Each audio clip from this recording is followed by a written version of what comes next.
Aşağı çənədə də görsək, bu dişimiz 5-ci dişdir. Bunda düzdür, kiçik zədə var, bulom zədəsi var, amma yorulmağına uyğun bilmirik. Arxa tərəfdə bu dişi də çəkib, yerinə anındaca 2 implant qoymağı düşünürük. Bir dişin yerinə, bu dişin yerinə implant, bir də qabaq olmaqla. Və beləcə işi tamamlamaq istəyirik, ağzı dişlə doldurmaq istəyirik. Diş çəkildi. Qalınlığı 5 mm-dir, Koreya implantıdır, 10 mm isə uzunluğudur. Arxa bölgə üçün çox normal ölçüdür, agresiv yivli bir implantdır, Koreya implantıdır. 7-ci dişin yerinə qoyacağıq bunu, ikinci böyük azı dişi yəni. Gördüyümüz kimi çəkilən dişin yerinə elə anındaca bu implantı yerləşdiririk indi. Biz heç bir şey eləmirik, yəni çəkilən kimi də imediat, dərhal bu implantı buraya yerləşdiririk. Pasiyent burada ağrını belə deyək bir dəfə çəkmiş olur. Əgər ağrı olacaqsa diş çəkilmə ağrısını elə çəkilən kimi ki yerinə yerləşdirilir. Əzabını bir dəfə çəkmiş olur.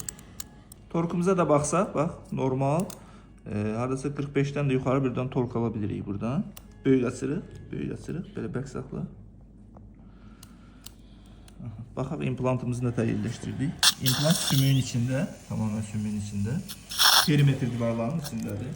4 mm yarım implantın qalınlığıdır, 10 mm implantın uzunluğudur. Agresiv yivli bir Koreya implantıdır. Gözəl ölçüdür bu, qalınlıq olaraq da, uzunluq olaraq da.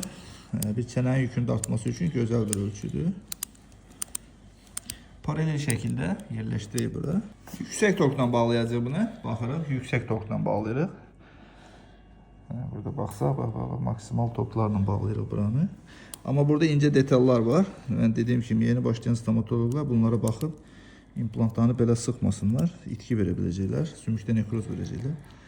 Yəni onunla da implant itirəcəklər. 2 ədəd implant yerləşdirdik bura.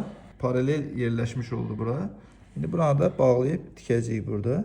Arxa dişin enli olduğu üçün burada tikişlər tam çatmamış ola bilər, amma yenə də qənaət bəxş olacaqdır. Burada fikir versək ki, biz implantı hara yerləşdirdik? Çəkilmiş dişin burada 2 kökü var, görürük. Bax, belə bir halda dayanmışdı diş. Biz implantı yerləşdirdik burada qabaq kökün yerinə, arxa kökün yerinə yox. Qabaq kökün yerinə də bu diş belə dayanır, biz amma implantı belə yerləşdiririk də, belə bu qədər çəp yerləşdirə bilmərik. Yəni bir də göstərim sizə. Bax, dişin köklərinin yerləri qabaq kökün yerindədir, arxa kök isə belə boş qalmışdı bura. Buranı indi tikməliyik. Biz tikərkən də diş olduğu üçün burada buralar tam düzə gəlmir. Amma qismən gəlsə bizə bəs eləyəcəkdir. Qapayıcı vidalarını bağladıq. Belə. Buranı indi dartıb bağlayacağıq.